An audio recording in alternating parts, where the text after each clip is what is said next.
Right. Sorry. Carl, thank you. Hello, Natasha. How are you? Hi, I wasn't ready. Hang on a minute. I did exactly the same with Jazz. I just popped her in. And How are you doing? I got a nice cup of tea there or something. No, do you know what? I think I've been really inventive. Clearly isolation's getting to me. Can you see? Oh, it's rubbing off. Can you see what it says? It's too smudged. Oh, it says global Brewhead isolation.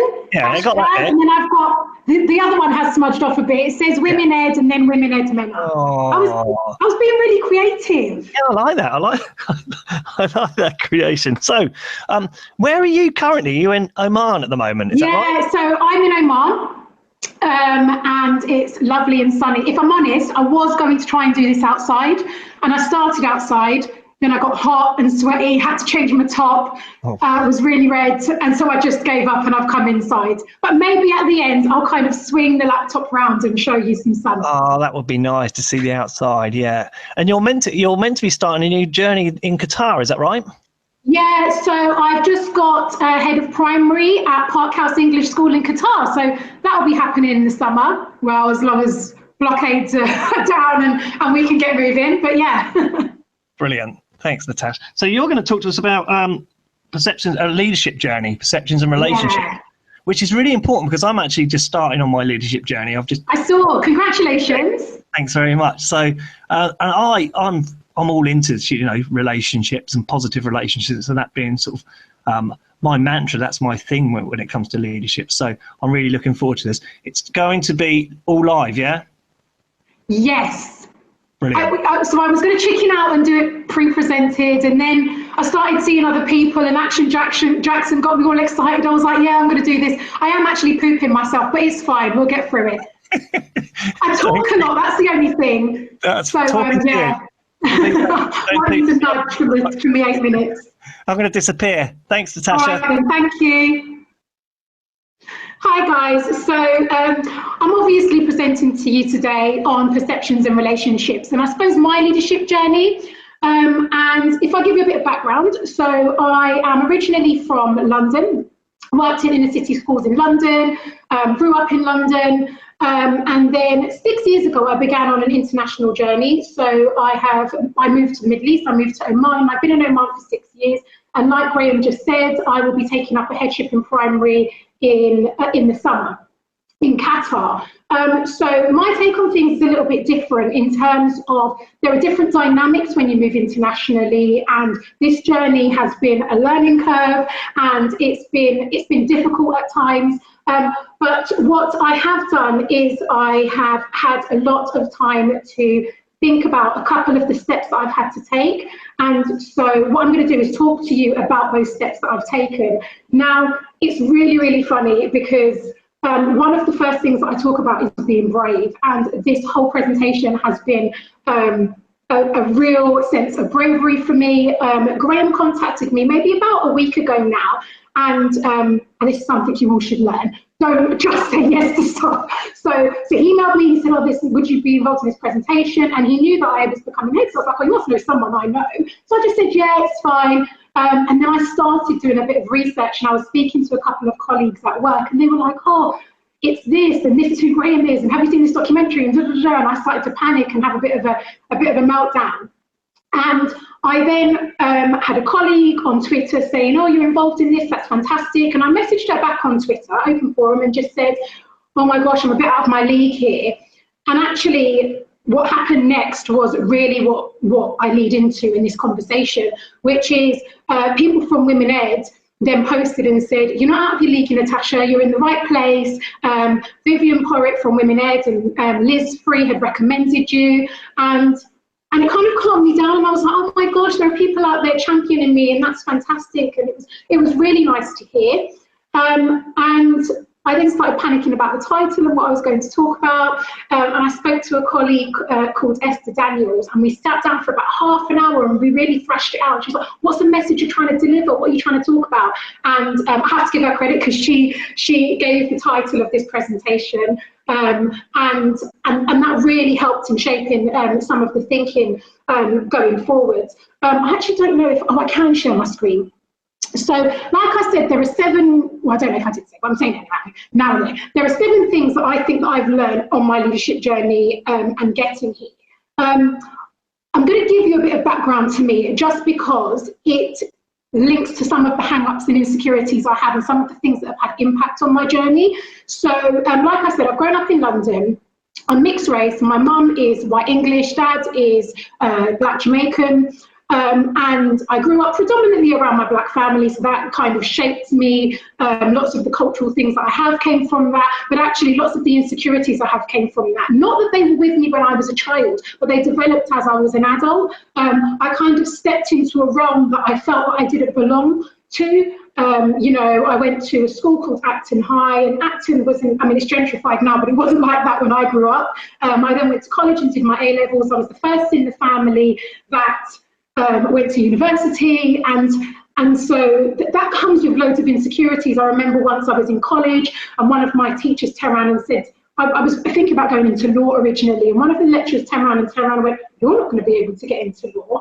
And you know, those things really like sit with you as you go through your career and stuff. And so little things that you don't realise that you say have impact. And they have impact on children, so it's really important for us to have these discussions.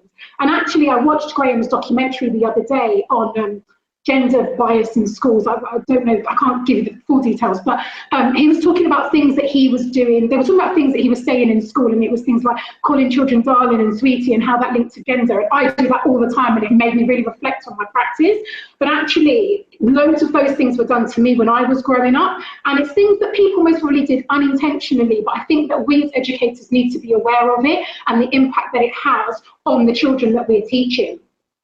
So the 7 areas that I'll go to that I think I've focused on and learned over the last couple of years are these. So being brave, being kind, human, resilient, reflective, connected, and honest. And I will tell you basically where the first one came from. So last year, I went to the COBIS conference in London, and that was a big curve for me. That really changed a lot of my thinking. One of the things I did was attended Vivian Porritt's workshop there. She was doing a Women Ed workshop, and I connected with her. I had a 10-minute conversation, and I just said, look, I'm really interested in this. I'm interested in this because I'm international, and actually we don't have the big network that you have when you're in the UK. You know, you have local authorities in the UK, you have MATs in the UK, and internationally we don't have that. It has developed over the 6 years I've been international, and there's definitely more connection, but I wanted to be part of something that had more of a connection, I suppose. Anyway, that started to develop Women Ed MENA, which is still in the beginning of the journey, to be fair. But what I did do was I read the book 10% Braver, and that's where the Be Brave came from. Because 10% Braver is just that. It is saying that there is little things inside you that bring about doubts, etc. But you need to be braver in order for you to begin your journey. And that was what I started with. And I did start to be braver, and I did start to think about, you know, what I was doing and blockades that I was putting in the way. And there's lots of research in that book, which I'll touch upon over the next couple of minutes as well. But what that group did for me was it made me join Twitter, and I joined Twitter and I realised that you know, edu-Twitter is out there and you can make so many connections and people are so supportive, and I didn't realise that that was there, and that was one of my hang-ups. I was you know, quite private. I didn't think that it was necessary to have conversations with people, and actually on my journey what I've realised is it has actually been the one most necessary part of this journey and in my development, is having those open conversations, having challenging conversations, and having people challenge me. And you know what, having people being really honest with me as well, which has been really, really important. Now, I'm just really conscious of time, so some of my points I won't go into lots and lots of detail. But the second point I had was about being kind. And I kind of think of the film The Devil Wears Prada, where she goes into the office and she's like Evel Knievel, and she's like, do this, do that, da, da, da, da. And what I know that worked for me was not being like that. And I don't think that that works. I don't think it works in any environment, but I seriously don't think that it works in an educational environment, because we're working with children and adults all of the time. All of our interactions are human, and not being nice to somebody is not going to work. Now, that kindness, though, came with lots of hang-ups for me, and this where it kind of links to the cultural thing, because if somebody described me, they would most probably say that I'm honest, I'm real, but I don't know if I'm allowed to say this, I've got resting bitch face, okay? I get told that all of the time, and I know I have it, but it's always when I'm really deep in thought and I don't intentionally have it, and it's not so when people say it to me, or they say, "Are you all right?" and I'm like, "Yeah, I'm fine," and that was a hang-up that I had, because when people would say, I became really offended, because I'm like, that's my face. That is my face. I can't change my face. There's nothing I could do about my face. And I started to realise that it was potentially having an impact, because it also came with other things. And yes, I'm mixed race, but in the world out there, if you're kind of not white, you're black, and that's the way I'm seen. I'm seen as a black girl, and it comes with other things that are attached to that, and I think it's a combination of other people's perceptions, but also how I see myself as well. And I had a conversation with a friend of mine the other day about this, because she feels the same about how she's perceived in a work environment, and this whole label of being an aggressive black girl, that's something that I came with because it was something that I felt other people had perceived and seen me as, and it's completely not how I think I am. But I think that there is a distinct difference when you're brought up in terms of culture. So where I'm brought up, and in my household, we are loud. We are very, very loud. We shout and scream, we talk over each other, but it's not seen as a bad thing. It's seen as you are passionate and you have energy, and it's all positive in the environment that I've been brought up in. But what I had to learn was actually other people didn't perceive it like that. And that was really difficult, because I felt that that was part of my soul, that's part of me. And I don't know, I didn't want to change that about me. And I still don't want to change that about me. And I think that that's, one of the points that I come on to in a moment as well. So, that kindness is a key thing. And I think that just rolls into being human and having consideration for everything that's going on. This COVID-19 is a prime thing for that. I've seen so many things on Twitter where people are like, oh, we're being inspected, and leaders are coming in on our I don't know, live lessons and all of this stuff. And I don't know, everyone has their own opinion about all of this, and I understand that. But there was one leader that had posted something, and she said, oh, my teachers love it. They want me to be there. And I'm like, I wouldn't love it, actually. Do you know what? It's hard enough, and we're all going through stuff. We've got family situations, and especially internationally, when I'm at home, I've got my family around me, I've got that network. When you're international, you don't have that. You have who you've come out with. So I've come out with my husbands and my children, which I'm lucky, but there are lots of people that have come out here as single people, and they don't have that connection. So the relationships you build in school are stronger, and they become your family. And oh geez, it was really difficult for me to adapt to when I first came here as well, because all of the things that you don't do when you're in the UK, especially in London, having relationships with parents of children, or having relationships with staff and friends, and having them in your house, all of those things didn't happen when I was in the UK, but they do happen here because you have to, because you don't have any other network. And so that human element is even more pivotal, more important internationally, and that's something that I definitely had to change about myself. Something that's very, very important, but definitely something that I will take with me and continue, because it's again, it's something that's really, really important.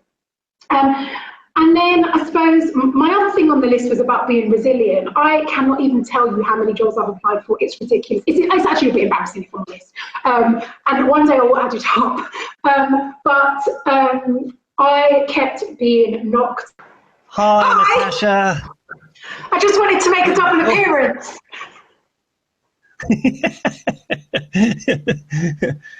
To be fair, you know, we're streaming around the world, we're connecting around the world. I'm surprised it hasn't happened before. So, obviously, it would happen with me.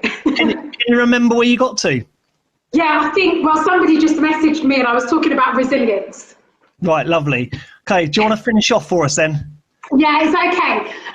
So I'd moved on to being resilient, and that was one of the other areas that, you know, had an impact on me. And I'd said about having gone for 1,000,001 jobs and it being quite embarrassing how many I didn't get. But actually, what I then had started to talk about was the fact that I actually listened to it from Jazz 2 sessions before me, actually, where she's talking about being a victim. And prior to thinking about doing this presentation, I looked at some of the presentations from the last sessions, and I looked at Angela Brown, and actually she was also talking about the same thing about being a victim. And what happened was, in the beginning, when I was making applications for roles, I was being the victim. I was sitting there and thinking about all of the things that I felt like I was doing right in any of the interviews that I was going for. And actually it was the other, you know, the employer's problem. It was, they've got a problem with me, the way I look, the way I speak. And that was actually, you know, really difficult, because actually all I was doing was just actually creating really negative, a really negative mindset. And once I changed that, I just started to think, well, actually, there is going to be a combination. There's going to be a combination of people's perceptions of me, but there's also my own hang-ups that I'm coming with. And actually, the other people that are applying for the jobs most probably are better than me. And that's what I needed to start accepting as well. And once I started accepting that, actually, it just became a lot easier. And I wasn't bashing myself all of the time. And I didn't even realise how resilient I'd actually become until most recently I was having a conversation with a colleague, and she was about to start a project, and she turned around and she kept putting it off, and I was going, oh, you know, you should go for it. And in the end, one day she just turned around and she went, oh, I'm going to do it. And I was like, oh, why, really? And she went, she was like, I have literally seen you get knocked back from a job and you've just gone for it, knocked back from a job and you've just gone for it. You have not let any of it keep you down, whereas before I'd be coming home and crying over not getting a position. So that resilience is something that I learned, and I thought that it was really, really important to add to my list. Being reflective, and that was about sitting down and I suppose really reflecting on myself. What is it that I do think I need to think about changing or adapting, or what is it that are my things that I am not going to, because actually I'm not willing to negotiate with myself over those things. And I have to say, some feedback that I got quite recently, which hit me the most, was someone turned around and said to me, I didn't get the position, and one of the reasons, or one of the things that they said I could do to help, because I always ask for feedback, is to be more gentle. Yes, they said that. And I sat back, and it was like creating a lump in my throat. I was like, oh my God, how can somebody say this to me? And I left the meeting. I didn't deal with it then. I left. I had a time to reflect. I never jump on things straight away. I never respond straight away, generally. And I was like, how could they say this to me? This is so inappropriate. And I sat there. I was like, you would never have said that to a man. How dare you? Da, da, da, da, da. This is all in my head, obviously. And then I thought, well, do you know what? Actually, again, it goes back to where I'm talking about myself and insecurities and all of that kind of stuff. And what did gentle actually mean? Did it mean that I was meant to be there hugging people because they were crying? Did it mean that I should be more softly spoken? Did it mean all of these other things? Anyway, I did have a conversation with the person afterwards, and I said, you know, this is how it made me feel, because I'm the type of person, I can't just sit and leave it bubbling. But also I did sit down and think, well, okay, that's okay. But in that position, for that thing, I just didn't fit. And I accepted that. And that's okay, because I didn't fit in that establishment.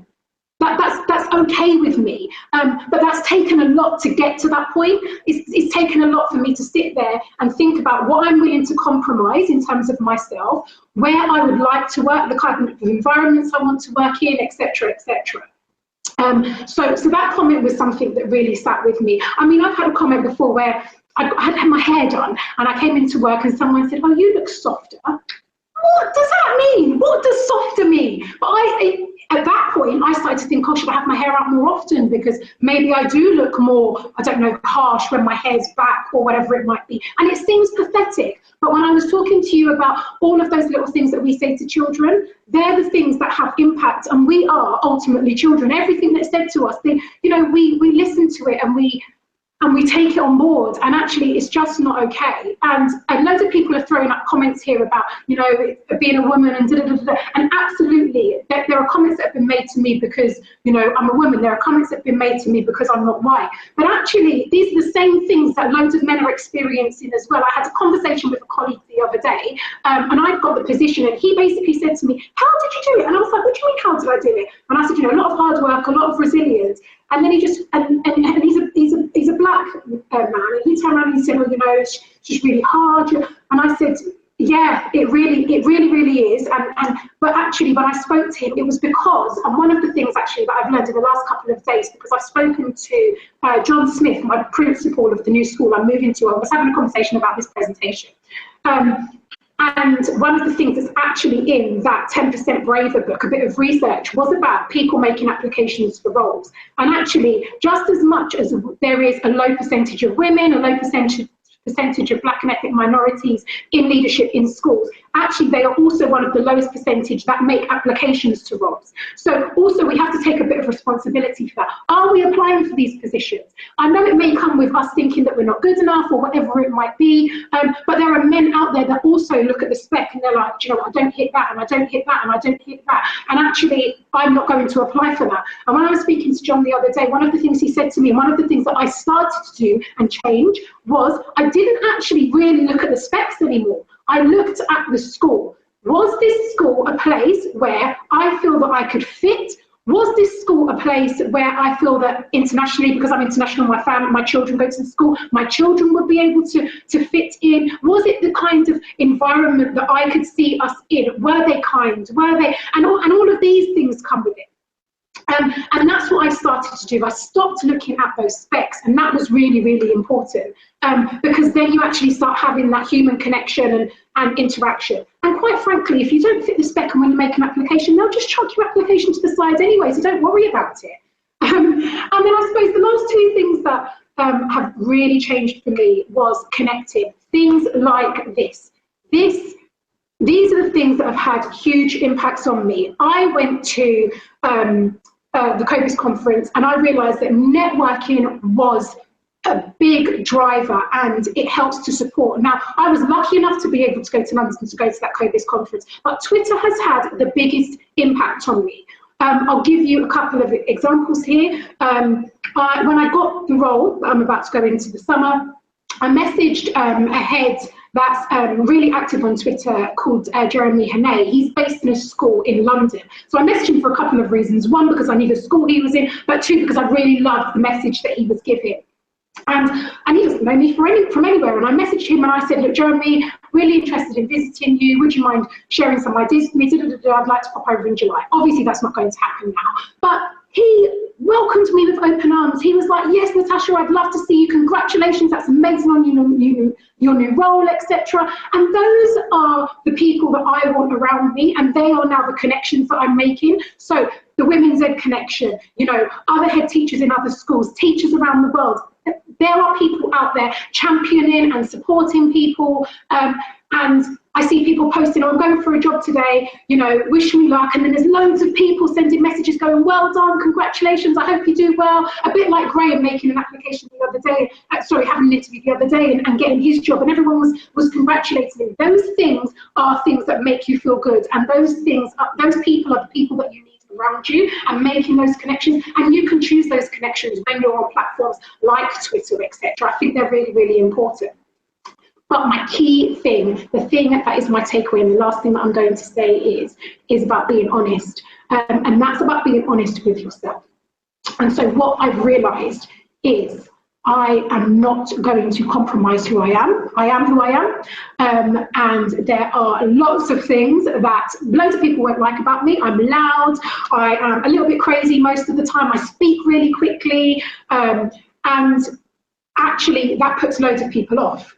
But what I realised was, and it's definitely what I found in the role that I'm going to be taking up in the summer, is that actually people out there do want somebody with that energy, and they do want somebody that's a little bit crazy and a little bit wild and a little bit of all of those things. And I just needed to find the right place where I fit. And that is really, really important. So I am never going to compromise or change myself. I am going to make sure that I, stick with who I am and follow that through. And also, there is also a time and a place. Every role I've been in every school that I've been in, that was the right place for me at that time. I have to say I've been in amazing places, worked with amazing people, and generally people have been really, really, really supportive along my journey. And I can't fault that. And I suppose I put that down to luck a little bit, but I also put that down to, hard work and not being, I suppose, I don't know, having a bit of confidence and just feeling I deserve to be here and I deserve to be in that place. And I had a conversation the other day about that, where somebody said to me, you don't apologise, or you don't kind of say, oh, I'm so thankful for where I am and what I am. And I do, I'm thankful every day for being alive and every day for all of that. But at the same time, I'm also, really conscious of, I've worked hard to be where I am, and I just feel that should be recognised as well. So, yeah. So, Graham. Natasha, thank you so very much for coming back. Sorry, I told you I'd talk and I should have pre-recorded. It's all right. Do you know what? We're behind. We're behind anyway. We'll catch up. Me and Ed won't do our lunchtime cooking. Sorry, no lunch. No, we were behind anyway. Tash, it's just lovely to hear you talk and to speak, and to such enthusiasm and your journey. And do you know what? Don't change. Just be yourself. No, I'm not, Graham, but you know what? When you go through this, and I'm sure you've done yourself, you've sat there and things haven't worked out and you're like, oh, is it me? And that's, that's really, do you know one thing I didn't say, and I think, just as a takeaway for you as well, do you know the top of my list that I wasn't considering before? Be happy. Yeah. Being happy is the key. And as soon as you're not happy or you're not feeling happy, then you need to make changes. Yeah.